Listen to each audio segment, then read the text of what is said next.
So hello guys, may nag-comment nga pala sa video ko. Tapos ang sabi niya sa akin, pilot ba si Sen Idol Trippings? Well, since gusto niya naman talaga malaman kung anong katotohanan, o sige, sasabihin ko na.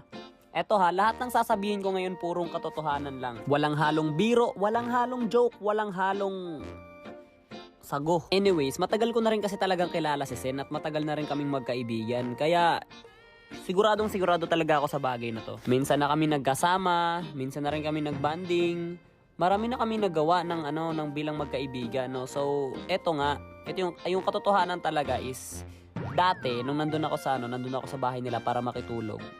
Nag-sleep over kami doon. Pero hindi naman kami nag-sleep. So, bali over lang kasi wala naman kaming mga tulog. Tapos, sabang naglalaro kaming dalawa ni Gigadus ng ML. Naglalaro kami ng ML doon sa Kotson, sa sopa pala, sa sopa. Tapos, naririnig ko siya. Madaling araw yun and then may kausap siya sa phone ba yun? Phone, PC, ewan, call. Basta may ka-call siya. Tapos ayun, parang medyo naririnig ko kasi yung usapan nila nun.